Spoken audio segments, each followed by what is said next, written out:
Bonjour à tous, on se retrouve pour l'épisode numéro 7 du podcast l'Hebdo NBA. En compagnie aujourd'hui, monsieur Benjamin, monsieur Alexandre. Bonjour messieurs.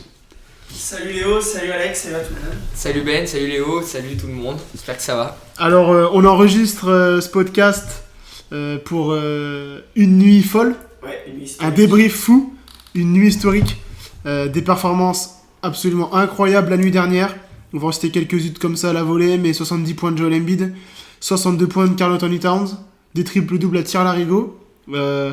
On sait qu'on est dans une ère de la NBA où les marqueurs brillent, où les scoreurs font du scoring, produisent des énormes performances. Mais alors là, on est dans une soirée, c'est peut-être du jamais vu de l'histoire de la NBA. Je pense que si tu cumules par rapport au ratio du nombre de matchs, le nombre de points cumulés de chaque joueur, à mon avis, on doit être sur des stats absolument folles. C'est absolument Mais voilà, donc on va débriefer ça tous ensemble, bien tranquillement, comme d'habitude. Et puis voilà. Allez, on lance le jingle. I miss the old Kanye, straight from the gold Kanye. Chop up the soul Kanye, set on his goals Kanye. I hate the new Kanye, the bad mood Kanye, the always rude Kanye, spaz in the news Kanye. I miss the sweet Kanye, chop up the beats Kanye. Allez, on va commencer directement donc par Joel Embiid. On va pas faire de chichi, moi ça me fait plaisir aussi. Philadelphie qui recevait San Antonio.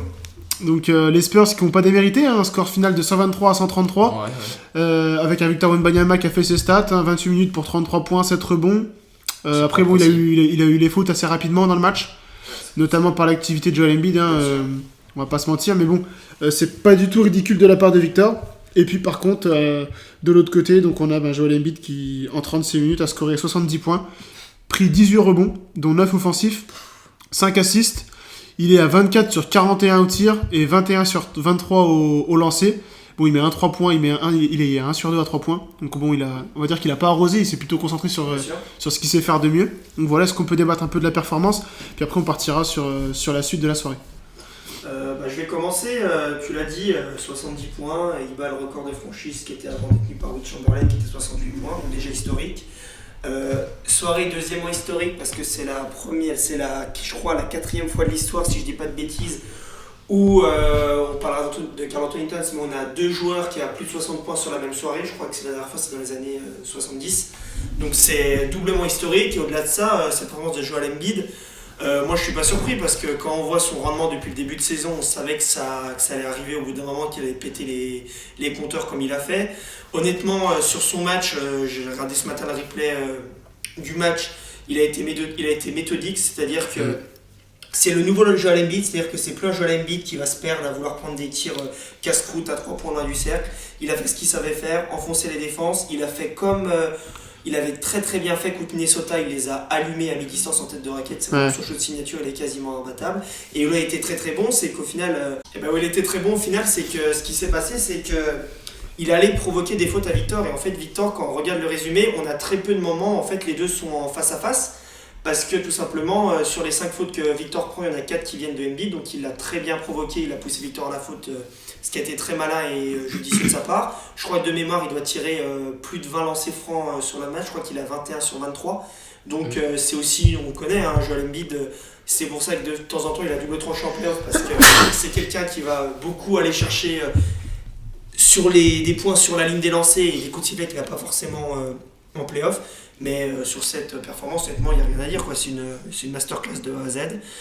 Et le seul petit regret, c'est que j'aurais aimé que Victor tienne un peu plus, soit resté plus longtemps sur le parquet, qu'il aurait été plus discipliné pour pouvoir avoir l'affrontement. Parce que Victor, parallèlement à ça, il marque 33 points, mais dans ces 33 points, il y en a beaucoup au fait qu'il est en match-up avec Paul Reed.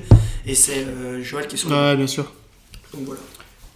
Oh, c'est dur de rebondir sur les deux analyses spécifiques de Léo et de Ben, mais non, si je peux rebondir sur des choses qui vont être différentes, alors je vais répéter un petit peu, mais de façon différente ce que tu as dit, Ben, mais bon, déjà, comme tu as dit, Léo, c'est une soirée historique. Ça fait plaisir parce que je trouve que les records en NBA, Ils ont du mal à être battus depuis quelques années. C'est ce que j'allais dire, c'est que c'est des records. Les records, j'ai l'impression, en fait, j'ai l'impression qu'à chaque fois il y a des records et qu'ils seront imbattables. Et en fait, on arrive à battre les records d'année en année et c'est impressionnant. Et moi, je me dis d'aspect extérieur jusqu'ù ça va aller. Parce que là, c'est des records en une soirée, c'est impressionnant. 70 sans prolongation, ça commence à faire beaucoup. Ah bah 70 sans prolongation, quelqu'un qui connaît pas le basket, il se dit en fait c'est lui qui a pris tous les tickets shoot et qui a fait que ça. Et en fait, j'ai regardé les replays aussi ce matin et c'est pas le cas. Les autres ont joué, alors il a planté bien sûr, mais il a quand même pris 50 tirs quoi. Si, 50 tirs, si tu veux le cumuler lancé, il doit être il a 42 tirs, il tente 40 à 2 tirs. Points.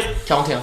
41 tirs à 2 points et après Valence. il tire Valencé, tu vois, donc après ouais. il met beaucoup de 2+1, mais tu vois, il a quand même pris ses tickets shoot, mais après ouais, mais je veux dire, c'était pas des shoots forcés. Voilà, c'est pas des shoots forcés, c'était. Donc, alors, moi, pour rebondir, il y a deux choses.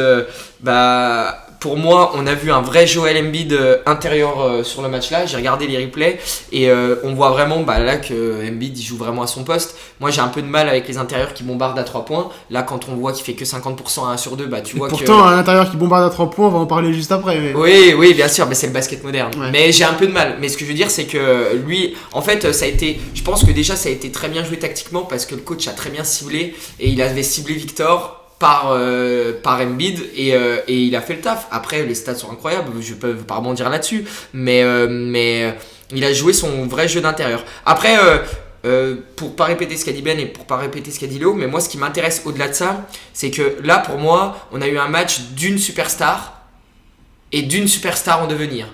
Et pour moi, avoir deux superstars, donc pour moi, alors ils sont pas à la même échelle, mais avec le temps, Embiid sera au même niveau que Embiid. Et d'avoir deux superstars, j'avais besoin de voir un peu ce que ça donnait. Et on voit vraiment qu'il y a un énorme fossé entre Victor qui fait des stats propres, c'est pas le sujet. Mais tu vois vraiment qu'il a encore du boulot. Et tu vois que Embiid, il est fort. Il a mangé Victor de A à Z. Comme tu as dit, il y a eu très peu de confrontations parce qu'il a fait faire les fautes. Non, ça a été très bien joué stratégiquement. Et objectivement... vu la saison d'Embiid, s'il n'avait pas été blessé et s'il avait fait un nombre de matchs, pratiquement tous les matchs de la saison, il aurait battu des records bien plus que ça. C'est vrai que là, si on reprend la série des Sixers, Embiid, ça fait 6 matchs qu'il est revenu. Les Sixers, les 3 matchs avant ces 6 matchs-là, ils étaient en 0-3. Et là, ils sont sur une série de 6 victoires. Donc on peut dire que de toute façon, la clé, de toute façon, c'est Embiid. Après, c'est la longévité sur la saison et puis en play-off... comment il va se comporter, comment physiquement son genou va tenir. C'est ça. Après, voilà, on verra bien. Après, si je peux rajouter un truc, je sais que je vais être pénible et je vais être un peu réfractaire, mais c'est pas le même basket non plus. C'est-à-dire que déjà, c'était pas la meilleure défense de la ligue. Les Spurs, oui, bien sûr. C'était pas la meilleure équipe. C'est pas négligeable. Voilà, et il faut aussi dire que déjà que c'est pas la meilleure équipe et que c'est une équipe même plutôt faible. Et en plus de ça, on est dans une ère où dans les matchs de saison régulière, ça défend quand même moins. Voilà, je trouve normal aussi que les 70 points ont été plantés, si je puis dire. Ça défend moins. En play-off, planter 70 points. Moi, j'aimerais bien qu'Embiid, tu vois, me fasse mentir et qu'il plante 70 points en play-off. Parce que là, ça serait incroyable. Ça serait une autre performance. Voilà. Donc du coup, pour rebondir sur ça, on a une autre performance stratosphérique. Pour le coup, moi, en fait, quand je me suis levé, j'ai vu directement celle de Karl Towns et c'est vrai que j'ai vu celle de Embiid qu'après et je me suis dit mais qu'est-ce qui s'est passé 62 points de Karl Anthony Towns. Alors en fait le point noir de ce match c'est quand même la défaite de Minnesota. 128 pour Charlotte, 125 pour Minnesota.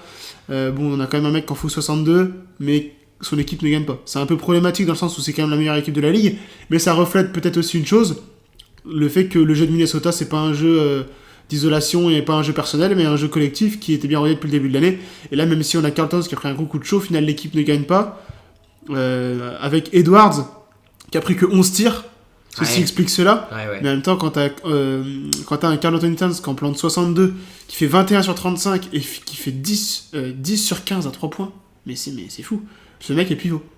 Non mais c'est hallucinant. Alors après, comme tu l'as dit, je pense que cette stat, elle vient du fait que t'as quand même Anthony Edwards, qui est quand même la star qui prend les tickets shoot, qui est passé un peu en travers, qui a été très discret hier, donc forcément Karl Anthony Towns a dû réagir et ce qu'il a très bien fait pendant les 3 quarts du match parce que il en met 62. Alors c'est magnifique, son premier quart à la fin je sais plus, au bout d'un moment en première mi-temps il est à 8 sur 9 à 3 points, il est en feu total, il marche sur tout le monde, il sanctionne de partout. Après moi le truc qui m'alerte quand je regarde la stat de plus près, c'est qu'en fait, il marque 4 points dans le dernier quart. Ouais. Tu vois ? Donc, alors après. Pour toi, il a pas été clutch, il a pas été important au bon moment, il a pas été décisif au bon moment. Bah, alors après, c'est ce qu'on disait tout à l'heure en off, c'est la fin du match est quand même controversée dans le sens où au final, il aurait pu être l'acteur décisif et faire basculer le match en faveur de Minnesota, mais les arbitres n'ont peut-être pas fait leur boulot correctement. Les arbitres n'ont clairement pas fait leur boulot. Alors après, Alex qui est là, je sais pas s'il a vu l'action, mais lui, il part du principe que certains arbitres, parce que pour les gens qui ne savent pas, c'est une balle pour égaliser. Karl Anthony Towns, s'il a la balle, il part, il drive, et en fait, il va s'emplafonner dans la défense. Et au moment où il s'emplafonne, en fait, il y a un joueur, donc je sais plus lequel de Charlotte, qui arrive par derrière et qui lui tape le bras. Alors certains arbitres vont dire il a forcé les choses, on siffle pas, mais honnêtement, là, c'est quand même une faute qui est très grossière, il a mérité d'avoir s'élancé. Mais au-delà de ça, sur le débat, oui, moi, honnêtement, c'est ma vision des choses. Je préfère un joueur qui va marquer avec 20 points, mais qui marque 20 points dans le moment chaud où on peut le faire. Alors après, on n'enlève rien à la performance, c'est magnifique. Karl Anthony Towns, beaucoup se fichaient un peu de sa tête quand il disait qu'il avait révolutionné le jeu parce que c'était peut-être le meilleur shooter extérieur-intérieur de l'histoire. Ce qui est sans doute vrai. Je n'irai pas jusqu'au fait qu'il ait révolutionné le jeu. Mais tu peux pas nier que Karl Anthony Towns, c'est quelqu'un qui pèse à l'heure actuelle dans ce domaine du jeu et qui l'a révolutionné à son échelle. Dans le poste intérieur, être capable de s'écarter pour sanctionner de loin, donc ça il n'y a pas à dire, mais ce petit goût amer de la défaite, et surtout que ça fait tâche parce que Minnesota c'était quand même une équipe qui était bien en place, surtout à domicile, la perte contre Charlotte qui est pas non plus la meilleure équipe de la ligue, on va pas se mentir. Et surtout, moi, cette défaite, elle montre quelque chose, c'est que Minnesota, c'est pas une équipe qui brille par son attaque depuis le début de saison, mais par sa défense. Le coach, en conférence de presse, a été très lucide. Il a dit qu'on n'a même pas perdu le fil au bout du match en défense, on n'a juste pas été là en défense depuis le début.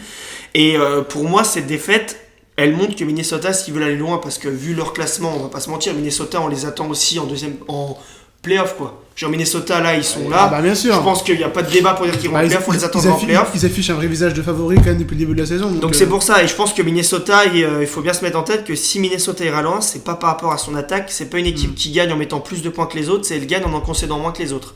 Et je pense qu'on a vu hier soir que Minnesota, s'ils veulent briller, c'est pas 62 points de 48 qui les fera gagner, mais c'est que Charlotte, ils en marquent pas plus de 120. C'est ça, c'est pas encaissé 128 points par Charlotte qui est, on va pas se mentir, une des plus mauvaises attaques et une des plus mauvaises équipes de la ligue. C'est sûr. Mais ouais, limiter les actions offensives de Charlotte. On a Alexandre qui est devant la vidéo. Justement, ce qu'il l'avait pas vu, alors on aimerait ton avis d'arbitre sur la vidéo, qu'est-ce que t'en penses ? T'aurais sifflé ou t'aurais pas sifflé ? Non, mais j'avais pas vu la vidéo et objectivement, après avoir regardé la vidéo, Minnesota doit gagner le match. Hein. Normalement, là, c'est une action de 2 lancers francs et s'il marque les 2 lancers francs, on est à 127-126. Mais il y a faute, clairement. Hein. Il y a faute. Et c'est pas normal de pas siffler dans le money time comme ça. Et je crois que les arbitres ont même pas pris la peine d'aller regarder la vidéo. Là, si tu regardes la vidéo, j'ai beau regarder avec après, replay, je sais pas, à mon avis, il restait sûrement pas de temps mort à Minnesota. Non, c'était la fin de match. Mais après, il restait une seconde 7. Il y a le débat qu'au final, il va se mettre dans la mouise tout seul en s'emplafonnant à 1 contre 4 dans la défense. Mais après, la réalité, c'est que.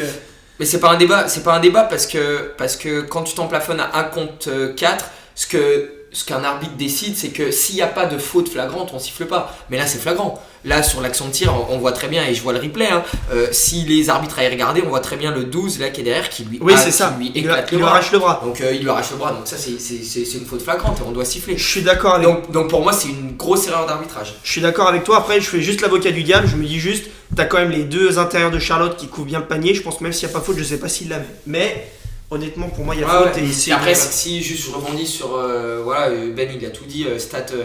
Tu sais, Tons, il fait partie, tu disais tout à l'heure, des intérieurs qui révolutionnent un peu le basket. C'est le cas, puisque lui, il est excellent à 3 points. Donc, il est une menace extérieure et intérieure. Tu peux faire un pick and pop avec ce type-là. Tu peux faire un pick and roll. En fait, la menace, elle vient de partout. Et en fait, ces intérieurs-là, je vous assure, c'est l'avenir du basket. Parce qu'en fait, c'est indéfendable.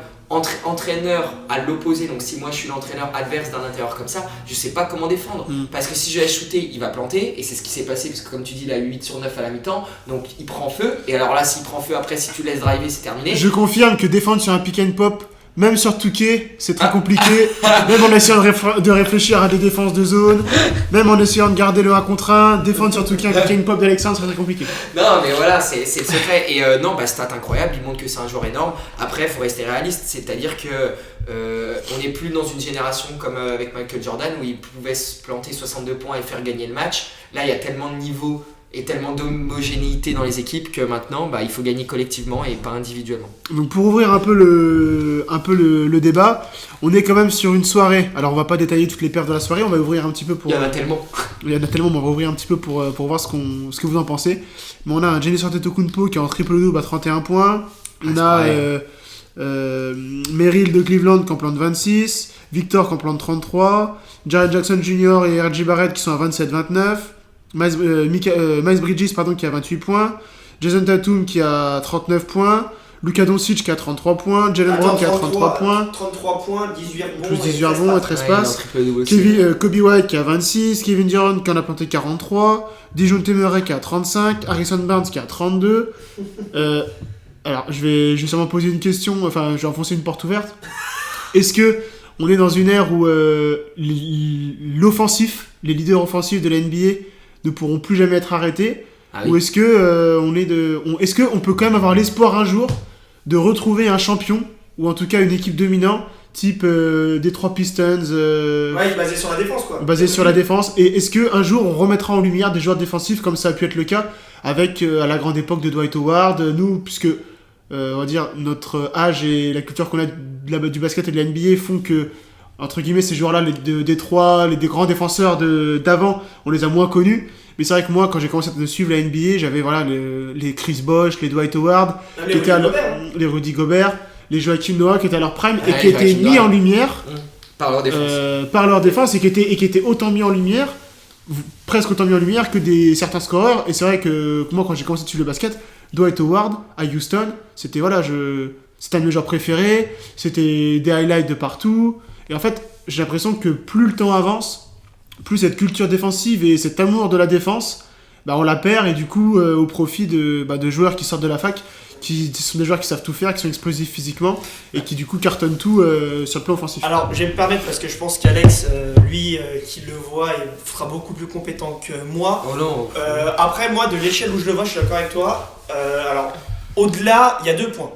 Pour moi, je pense que, et je vais me référer à ce que Kevin Durant a dit en conférence de presse après son match, parce que pour ceux qui ont vu l'extrait, c'était rigolo. Ouais. Kevin Durant, il sortait donc de 2 matchs à plus de 40 points consécutifs, donc là 43 en l'occurrence contre Chicago, et un journaliste lui dit Joël en a mis 70 et Karl Anthony Towns a mis 62. Donc on voit Kevin Durant qui rigole, qui n'en croit pas ses yeux, et en fait le message de Kevin Durant, c'était de dire qu'on est dans une ligue qui est incroyable et que même les intérieurs maintenant, comme tu disais, sont capables de popper et de shooter à 3 points, et ce qui fait que la palette offensive des joueurs devient de plus en plus large, et ce qui fait que c'est de plus en plus des menaces.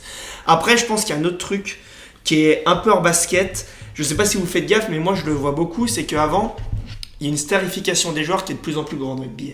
C'est-à-dire qu'avant, par exemple, quand on avait un match, c'était les Warriors contre les Cavs. Maintenant, vous regardez ESPN, les annonces de match, c'est LeBron contre Steph, c'est Giannis contre KD. C'est que des joueurs qui sont personnifiés et mis en avant. Et où tu disais pourquoi la défense est plus mise en avant, c'est qu'à l'heure actuelle, la NBA, comme on l'a dit, ça reste un business. Et qu'est-ce qui fait vendre ? C'est des mecs qui marquent des paniers, qui mettent des shoots.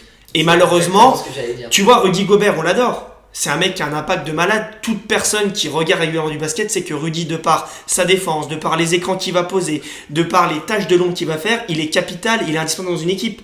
Malheureusement, Rudy Gobert, il a dû se battre pour aller au All-Star Game. Des fois, il n'a pas été mis. Quand il était avec Utah, il n'était pas mis en avant. Et Rudy Gobert, malheureusement, c'est jamais un mec qui va te faire vendre des maillots et qui va être mis en avant. Par contre, tu vois, on peut mettre des mecs en avant. Alors, c'est pas pour lui taper dessus, comme Trae Young, qui va perdre des ballons à tir larigot, qui va être irrégulier, qui va tenter des shoots casse-croûte. Mais vu qu'il fait du show et qu'il met de l'attaque, on est dedans.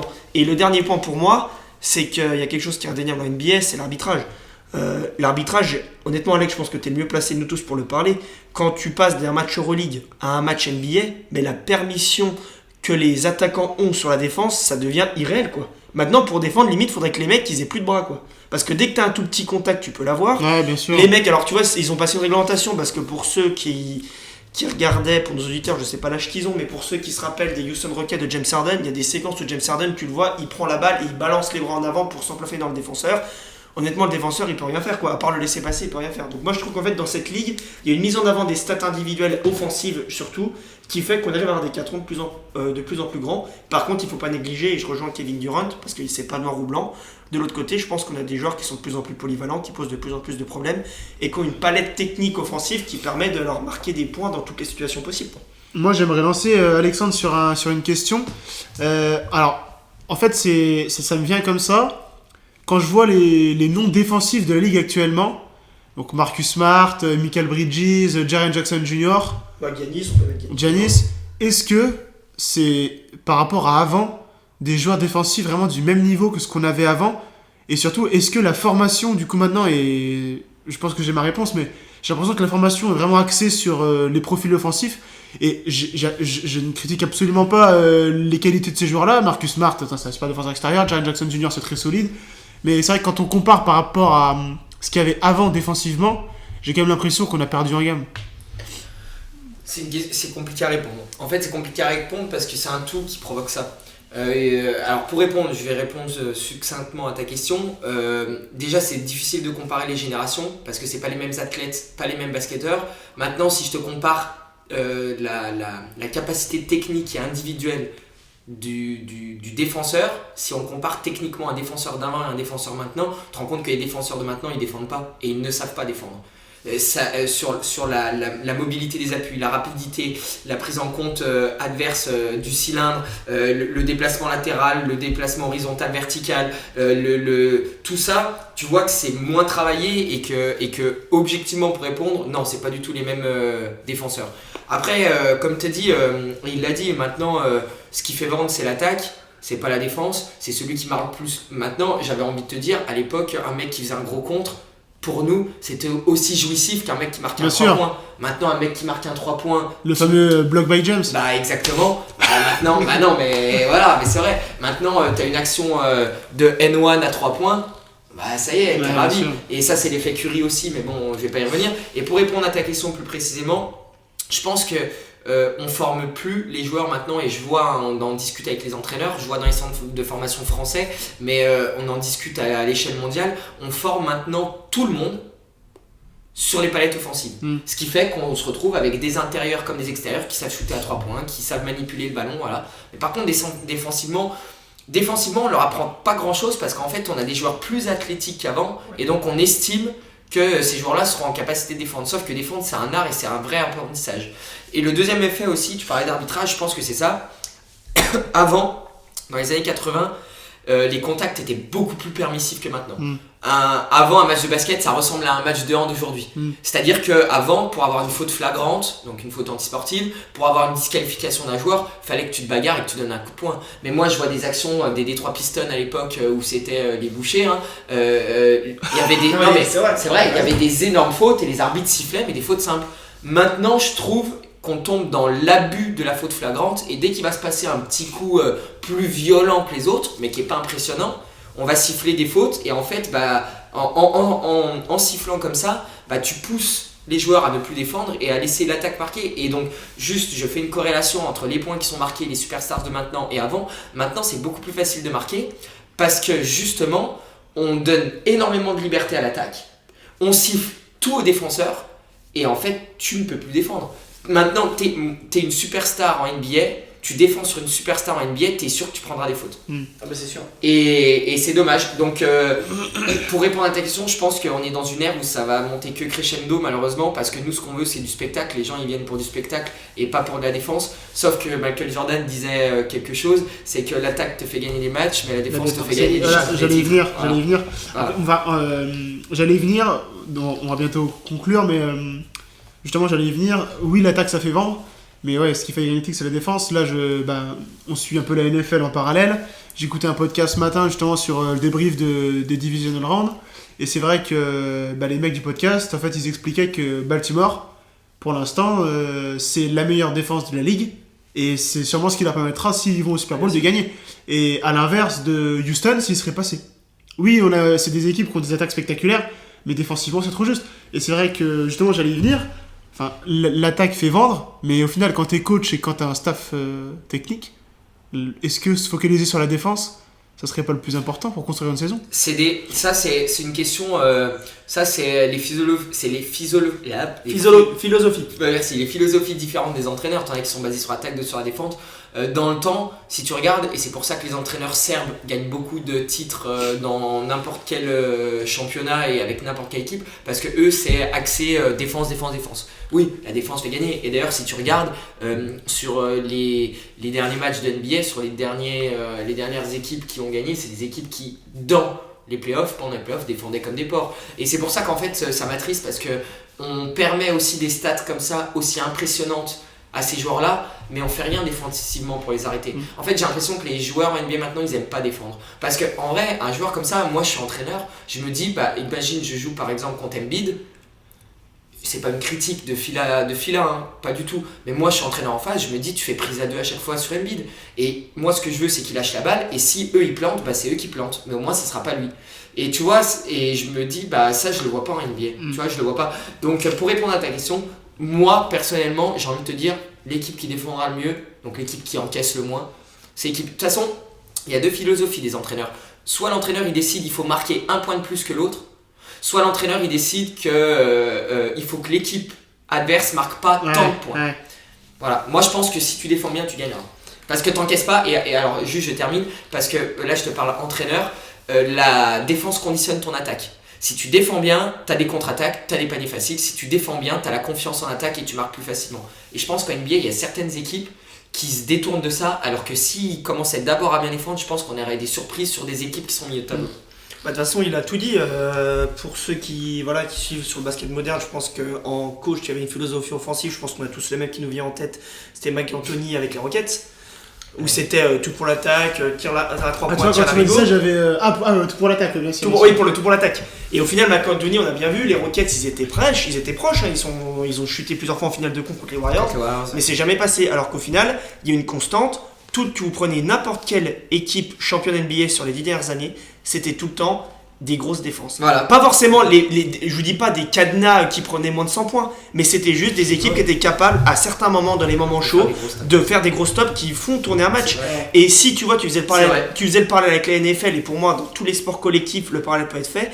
Pour moi, la défense, c'est un moment où quand en attaque, t'as un coup de mou, parce que c'est compliqué tout le temps scorer, tu sais que si toi, au moins, quand t'es en défense, tu permets pas aux autres de prendre de l'avance et de créer un déséquilibre, ça te rassure. Et c'est pour ça qu'en fait, les grandes équipes, quand vous regardez par exemple les Warriors de la grande époque, c'était pas une équipe qui était capable d'avoir une intensité défensive de malade sur tout un match. Par contre, dès qu'il y a des moments chauds, ils cadenassaient en défense. Et comme tu dis, Alex, et si on a des personnes qui suivent un petit peu le chemin de France, moi je suis régulièrement, on va dire, la JDA Dijon. Et la JDA Dijon, sous leur ancien coach Markovic, c'était exactement ça. C'était une équipe qui, dès qu'elle performait en attaque, ça partait tout le temps de la défense, parce que la défense, ils volaient des ballons et ça lançait leur attaque. Et moi, je suis d'accord avec toi, Alex, je pense sincèrement que la défense, c'est un art, et je pense que c'est le mot, c'est un art de défendre. Ouais. Et je pense que l'époque fait que beaucoup de personnes l'oublient. Comme tu l'as dit, le fait de mettre tout le temps en avant les joueurs, les stats, etc., ça fait que je pense qu'à l'heure actuelle, un petit gamin de basket, il va se dire moi, ce que je veux faire, c'est marquer des paniers. Alors qu'il y a certains profils de joueurs, tu prends un mec comme Jrue Holiday, il est capable de mettre des paniers, mais le mec où il est décisif et qui fait que c'est une paire de son poste, c'est que c'est un gros défenseur. Marcus Smart, c'est pareil. Et je pense qu'il faut qu'on parle à tous nos jeunes basketteurs, s'il y en a qui nous écoutent. Honnêtement, la défense, c'est aussi important, voire primordial que l'attaque. Et dites-vous bien que dans l'heure actuelle, ce qui peut permettre à certains basketteurs de se démarquer, je pense, c'est leur qualité défensive. Parce que des très bons meneurs qui font des passes et marquant des pas, il y en a beaucoup. Par contre, des très bons meneurs qui sont capables de défendre, je pense que tu en as de moins en moins. Exactement. Exactement. C'est sûr. Je vais pas rajouter, mais en tant qu'entraîneur, maintenant, on a pléthore de joueurs offensifs. Mais pour certains matchs, moi, je sais que j'ai des joueurs qui sont pas très bons offensivement. Par contre, je lui dis, en face, lui, marque pas de points. Et s'il marque pas de points, mon joueur il va rester 40 minutes sur le terrain. Donc il y a espoir pour tous les basketteurs, et il n'y a pas que l'attaque, c'est vrai. Donc, on finit sur ces belles paroles et sur l'espoir de la jeunesse défensive française. Exactement, c'est ça. Écoutez messieurs, merci à vous pour toutes ces précisions et ce moment NBA. Et puis on se retrouve très prochainement pour de nouvelles aventures. Merci Léo, merci Ben. C'était un plaisir et à la prochaine. Allez, salut à tous.